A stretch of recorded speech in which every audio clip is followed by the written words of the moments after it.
நண்பர்கள் அனைவருக்கும் இனிய பொங்கல் தின வாழ்த்துக்கள். வீடியோவுக்கு போகலாமா? ஓகே. அன்றே சொன்னார் அஜித், அப்படி தான் இந்த வீடியோவை ஆரம்பிக்கணும். ஆக்சுவலாக அஜித்துக்கு அன்னைக்கு ஏற்பட்ட நெருக்கடி, அஜித்துக்கு மட்டுமல்ல, அன்னைக்கு நிறைய நடிகர்களுக்கு இந்த நெருக்கடி இருந்துச்சு. என்னென்னா, கலைஞர் முதலமைச்சராக இருக்கும் பொழுது அவர் தீவிரமான கலை விசுவாசி இல்லையா. அவர் ரஜினி கமலில் ஆரம்பித்து நேற்று ஒரு நடிகர் வந்தால் கூட அந்த நடிகரை கூப்பிட்டு உட்காந்து மணிக்கணக்கில் பேசக்கூடிய அளவுக்கு கலைத்துறையின் மீது தீராத ஆர்வமும் அன்பும் கொண்டவர். ஸோ அதனால் அவர் என்ன பண்ணுவார், அவர் தொடர்பான எல்லா நிகழ்ச்சிகளுக்கும் அன்னைக்கு யாரெல்லாம் முக்கியமான நடிகர்கள் இருக்காங்களோ அவங்களெல்லாம் வர வைப்பார். இது எல்லாருக்கும் ஒரு புறம் மகிழ்ச்சியோடு அதை செஞ்சுக்கிட்டு இருந்தவங்க, ஒரு பக்கம் அது ஒரு கட்டாயத்தின் பேரில் செய்ய வேண்டிய சூழ்நிலையாகவும் உணர்ந்தாங்க. ஸோ அதன் பொருட்டு என்ன பண்ணுறாங்கன்னா, இது மாதிரி ஏதாவது முக்கியமான நாட்கள் வரும் பொழுது வெளியூரில் ஷூட்டிங் வச்சு ஓடிடுற வழக்கமெல்லாம் இருந்துச்சு. இதில் ரஜினி கமல் தான் ரொம்ப பாவம். அவங்க கலைஞருடைய கதை வசனத்தில் உருவான பல படங்களை கலைஞர் உருவாகும்போது பார்த்துட்டே இருப்பார். அதாவது ஷூட்டிங் ஒரு ஷெட்யூல் எடுத்துகிட்டு அதை போட்டு டைரக்டர் பார்ப்பார், தயாரிப்பாளர் பார்ப்பார். இது ஒரு நடைமுறை.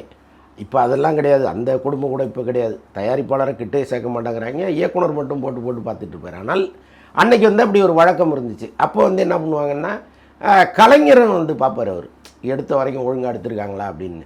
சரி, அவர் மட்டும்தானே பார்க்கணும், ஏன்னா கதை வசனம் அவர் தானே எழுதுறாரு. ஆனால் கமலுக்கும் ரஜினிக்கும் போனை போட்டுருவார், ஒரு ஷெட்யூல் போயிட்டு வந்திருக்காங்க, வாங்கயா படம் பார்க்கலாம் அப்படின்ட்டு. சரி ஓகேன்னு இவங்க வேறு வழி இல்லாமல், சரி அவர் கூப்பிட்றாரு, நம்ம முடியாதுன்னு சொல்ல முடியாதுன்னு இருக்கிற வேலையெல்லாம் போட்டு ஓடுவாங்க. ஸோ இது திரைத்துறையில் ஒருவர் இன்னொருத்தருக்கு சொல்ல, இன்னொருத்தருக்கு சொல்ல, அது ஒரு முணுமுணுப்பாகவே இருந்துச்சு. ஆனால் அவரை பார்க்கும்போது அவங்க ரொம்ப மகிழ்வாக இருந்தாங்க, அது வேறு விஷயம். ஏன்னா கலைஞரை பொறுத்தளவுக்கு தன்னிடம் யார் வந்தாலும் ரொம்ப சிலையடையாக பேசி அவங்கள சிரிக்க வச்சு அந்த நேரத்தையே மறக்கடிச்சிடுவார். அது ஒரு பொன்னான நேரமாக அப்புறம் மாற்றி விட்ருவார். ஆனால் வர்றதுக்கு முன்னாடி அவங்களுக்கு இருக்கிற வேலையை வச்சுக்கிட்டு, என்னங்க இப்படிலாம் கூப்பிட்டுக்கிட்டே இருக்காரு அப்படின்னு மனசு யோசிக்கும். ஸோ அப்படி ஒரு காலகட்டம் அது. இதில் அஜித் நிறையா அஃபெக்ட் ஆனார். என்னென்னா, அப்போ கலைஞருக்கு அடிக்கடி பாராட்டு விழாலாம் எடுத்துகிட்டே இருப்பாங்க. அந்த பாராட்டு விழாக்களுக்கு எல்லா நடிகர்களும் வரணுங்கிறது தயாரிப்பாளர் சங்கம் ரொம்ப அழுத்தமாக சொல்லும். ஒருவேளை நீங்கள் வராமல் விட்டுட்டிங்கன்னா அவங்க மேலே ரெட்டு போடுறது, அல்லது அவங்கள வச்சு படம் பண்ணாதீங்கன்னு ஒரு கேம்பெயின் பண்ணுறது. ஸோ இதெல்லாம் ஒன்று நடந்துகிட்டு இருந்துச்சு. இதுக்கு கலைஞர் பொறுப்பு இல்லை. ஏன்னா கலைஞரின் பேரில் இவங்க இந்த வேலையெல்லாம் பண்ணிக்கிட்டு இருந்தாங்க. கலைஞரை மகிழ்வுபடுத்தணும் அவரை அப்படிங்கிறதுக்காக என்ன பண்ணுறது, இவங்க கலைஞர் சொன்னார், கலைஞர் கூப்பிட்டாரு அப்படின்னு சொல்லி இவங்களை வலுக்கட்டாயமாக கூப்பிட்ற வழக்கம் இருந்துச்சு. ஸோ அப்படி தான் அன்றைக்கி அஜித் மேடையில் பொங்கிட்டார், கலைஞரை வச்சு ஐயா மிரட்டுறாங்க ஐயான்ட்டார். இது மிகப்பெரிய சலசலப்பை ஏற்படுத்திடுச்சு. அன்றைக்கி ரஜினி மட்டும் இல்லைன்னா அஜித்தை யாராலும் காப்பாற்றிருக்க முடியாதுங்கிறது வரலாறு. இதை நான் பல முறை சொல்லியிருக்கேன்.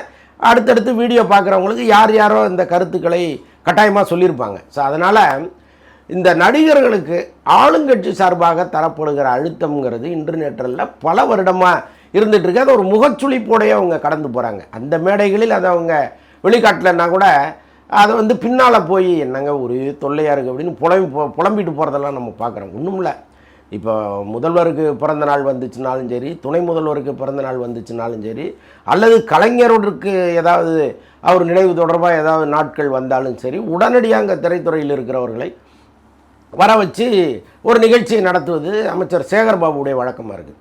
அவரை பொறுத்தளவுக்கு எப்படின்னா, ஃபோன் பண்ணால் உடனே இவங்க வந்துடணும், இல்லைன்னா என்னையா இல்லை வாயா அப்படிம்பாரு.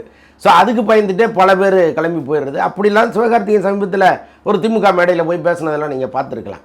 பட் இந்த மேடைகளில் பெரும்பாலும் அரசியல் கலக்காமல் பட்டும்படாமலும் இருந்துட்டு வந்துடணும்டா, இருந்த இடம் தெரியாமல் இருந்துட்டு வந்துடணும், சமுத்திரகனி சொல்லுவார்ல. ஸோ அந்த மாதிரி அப்படியே பட்டும்படாமலும் இருந்துட்டு வர்ற வழக்கம் இன்றைக்கி பல நடிகர்களுக்கு இருக்குது. கருத்தியல் ரீதியாக அவங்க வேறொரு கட்சியை நேசித்தாலும் இந்த மாதிரி சுச்சுவேஷன்ஸில் ஆளுங்கட்சி என்ன சொல்லுதோ கேட்க வேண்டிய தடுமாற்றத்துலேயும் அவங்க இருக்காங்க. ஸோ அப்படி தான் சிவகார்த்திகேயன் போய் மாட்டிட்டாரோன்னு எனக்கு தோணுது. ஏன்னா நேற்று மத்திய அமைச்சர் எல் முருகன் அவருடைய வீட்டில் தமிழர் திருநாள் பொங்கல் கொண்டாடப்பட்டுச்சு. பிரதமர் மோடி வந்திருந்தார். எப்போவுமே வருடம் இது போன்ற நிகழ்ச்சிகளை அவர் நடத்துவார். எல்லா நிகழ்ச்சிகள்லையும் ஜிவி பிரகாஷ் கலந்துப்பார். அது ரொம்ப ஆச்சரியமாக இருக்குது. ஏன்னா ஜிவி பிரகாஷ் ஒரு காலத்தில் பேசிய சித்தாந்தங்கள், அவர் இந்த தமிழர் உணர்வோடு கலந்து நின்றவருங்கிற கருத்தெல்லாம் அவர் மீது இருந்துச்சு. திடீர்னு பார்த்திங்கன்னா அவர் அந்த ஏரியாவில் போய் மெர்ஜ் ஆகிட்டார். எப்போ பார்த்தாலும் பிஜேபி தொடர்பாக ஏதாவது ஒரு நிகழ்ச்சி நடக்குது, ஒரு அமித்ஷா வராரு, ஒரு மோடி வராரு, ஒரு எல்முருகன் ஒரு நிகழ்ச்சி நடத்துகிறாருன்னா முதல்ல போய் ஜிவி பிரகாஷ் தான் அங்கே நிற்கிறாரு. நேற்று கூட அந்த நிகழ்ச்சியில் அவர் கலந்துட்டார். அவர் தான் எல்லாரையும் கூட்டு போனார்லாம் சொல்கிறாங்க. அதற்கு பெரும்பாலும் வாய்ப்பு இல்லை.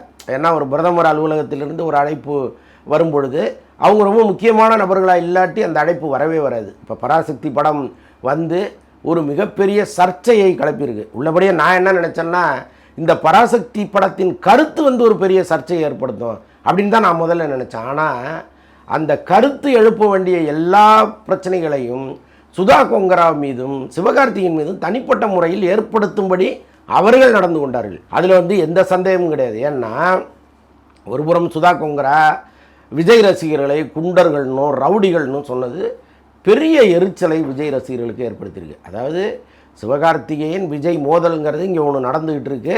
அதற்கு காரணம் என்னங்கிறது மக்களுக்கு தெரியும். சிவகார்த்திகேயன் நான் விஜய்கிட்ட பேசினேன்னு ஒரு பொய்யை சொன்னதை வந்து நம்மெல்லாம் அம்பலப்படுத்தணும். நீங்கள் பேசுகிறதுனா நேராக விஜய்கிட்ட பேசியிருக்கலாமே, நீங்கள் மேனேஜர்கிட்ட பேசுகிறீங்க, அப்போ உங்களுக்கு விஜயோடு பேசுவதற்கு ஒரு தயக்கம் இருக்குது. அந்த தயக்கத்தின் காரணம் என்னங்கிற கேள்விகளை எல்லாம் நம்ம எழுப்பணும். அது வந்து தீ பரவிடுச்சு. ஆக்சுவலாக தீ பரவட்டும்னா அவங்க சொன்னது நம்ம பேசினது தீயா பரவிடுச்சு. அதற்கப்புறம் வந்து விஜய் ரசிகர்கள் சிவகார்த்திகேயன் மீது ஒரு கருத்தை வச்சாங்க. ஏற்கனவே அதுக்கு முன்னால் வந்து 14ஆம் தேதி வர வேண்டிய படம் 10ஆம் தேதிக்கு மாறினதில் மேலும் சிவகார்த்திகேயன் மீது எரிச்சலாக இருந்தாங்க. ஸோ இந்த சந்தர்ப்பத்தில் அவங்க வந்து இந்த படத்துக்கு எதிர்வினையாற்றும் போது சுதா கொங்கரா மாதிரி ஒரு அனுபவம் உள்ள இயக்குனர் அமைதியாக கடந்து போகிறது தான் சரியாக இருக்கும். ஏன்னா படத்தை மக்கள் மத்தியில் கொண்டு வந்துட்டீங்க, அதற்கப்புறம் அது அவர்கள் கையில் இருக்குது. யார் தடுத்தாலும் சூரியன் எழும் விழும், அவ்வளோதான். நீங்கள் வந்து 1000 கைகள் தடுத்து நின்றாலும் ஆதவன் மறைவதில்லைங்கிற மாதிரி 1000 விமர்சனங்கள் தடுத்து நின்றாலும் நல்ல படங்களை தடுக்கவே முடியாது, அது ஓடும். ஸோ அப்படி தான் பல படங்கள் நம்ம பார்த்துருக்கோம். ஒரு எதிர் காம்பெயின் இங்கே நடந்தாலும் பல படங்கள் இங்கே வெற்றி படங்களாக மாறி இருக்கு. ஸோ அப்படிப்பட்ட சூழ்நிலையில் சுதா கொங்கரா இப்படி ஒரு மோசமான கருத்தை பொதுவெளியில் வைக்கும் பொழுது அது இந்த படத்துக்கு இன்னும் வினையாக மாறிச்சு. கொஞ்சம் நஞ்சம் ஓடிக்கிட்டு இருந்த படத்தையும் விஜய் ரசிகர்களும் இன்னும் பலரும் புறக்கணிக்கக்கூடிய சூழ்நிலை மாறிச்சு. சிவகார்த்திகேயனை பொறுத்தளவுக்கு அவர் மீது ஒரு பெரிய பிராண்டை குத்திட்டாங்க. அவர் திமுக நடிகருங்கிற மாதிரி ஒரு பிராண்டை குத்திட்டாங்க. என்னென்னா கருத்து திமுகவினுடைய கருத்து இல்லையா, இந்தி திணிப்பை எதிர்ப்பதுங்கிறது திமுகவினுடைய கருத்து, அது வேணும். அந்த கருத்தை நம்ம எந்த காலத்திலையும் தவறுன்னு சொல்ல முடியாது. அந்த கருத்து வேணும். அந்த கருத்தின் அடிப்படையில் ஒரு படம் வரும் பொழுது சிவகார்த்திகேயன் திமுக விசுவாசிங்கிற ஒரு எண்ணம் வந்து இங்கே உருவாயிருச்சு. அதை உடைக்க வேண்டிய கட்டாயமும் அவருக்கு இருந்துச்சு. அதுக்கு பொருத்தமாக பிஜேபியிலேருந்து ஒரு அழைப்பு வருது. மோடி அவர்கள் கலந்து கொள்கிற நிகழ்ச்சியில் சிவகார்த்திகேயன் கலந்துக்கணுங்கும்போது அப்பா சாமி நல்ல வேளை என்ன காப்பாற்றுனீங்கன்னு அவர் அங்கே ஓடி போயிட்டார்.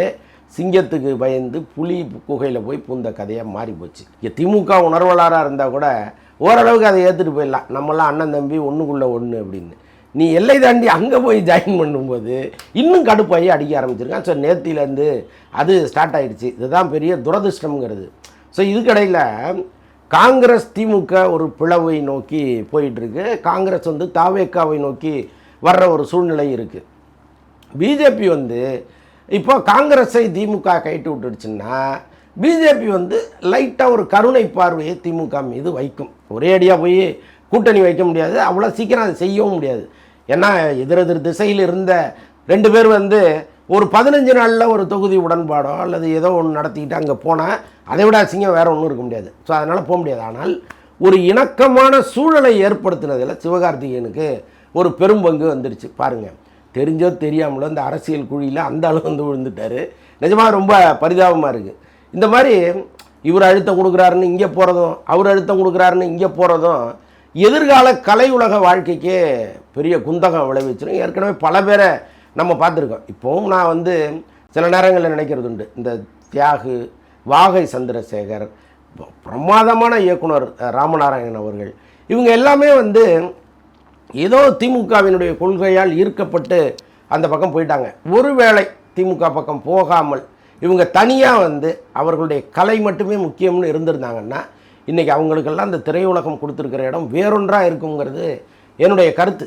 நான் திமுகவை மட்டும் சொல்லலை, நீங்கள் எந்த கட்சிக்கு ஆதரவாளராக இங்கே இருந்தாலும் ஏதோ ஒரு கருத்தோடு தான் மக்கள் வந்து படம் பார்க்க வருவாங்க. அப்போ நம்மை அறியாமல் நீங்கள் வந்து மக்கள்கிட்ட தள்ளி போகிறீங்கிறது தான் உண்மை. ஸோ அதனால் கலை உலகத்தை சார்ந்தவர்களுக்கு அரசியல் தேவையில்லை. ஒருவேளை அரசியல் தேவை என்றால் விஜய் மாதிரி தனியாக ஆரம்பிச்சுட்டு போயிருங்க. இன்னொரு கட்சியோடு இணைந்து செயல்படும் பொழுது அது எந்த அளவுக்கு சரியாக இருக்குங்கிறது தான் இங்கே மிகப்பெரிய கேள்வியாக இருக்குது. இப்போ சிவகார்த்திகேயனை வச்சு அரசியல் ரீதியாக மண்டையை உருட்ட ஆரம்பிச்சிட்டாங்க. என்ன பண்ண போகிறாருன்னு தெரியல. இதுலேருந்தெல்லாம் அவர் வெளியில் வந்து ரொம்ப ரொம்ப புதிதான ஒரு சிவகார்த்திகேயனாக மாற வேண்டிய கட்டாயத்தில் அவர் இருக்கார். அது எப்போ நடக்கும்னு எனக்கு தெரியாது. ஒருவேளை மக்களுடைய மறதிங்கிறது வந்து எப்போவுமே ஸ்பெஷலானது.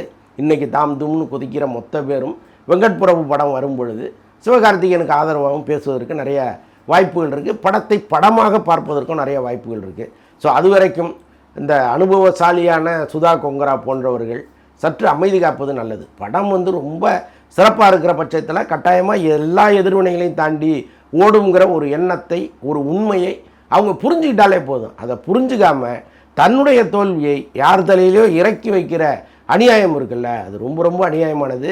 இவங்களுடைய தோல்வியை இப்போ விஜய் ரசிகர்கள் தலையில் இறக்கி வச்சுருக்காங்க. அது முழுக்க உண்மை இல்லைங்கிறது தான் இப்போ நான் சொல்ல வர்ற முக்கியமான விஷயம்.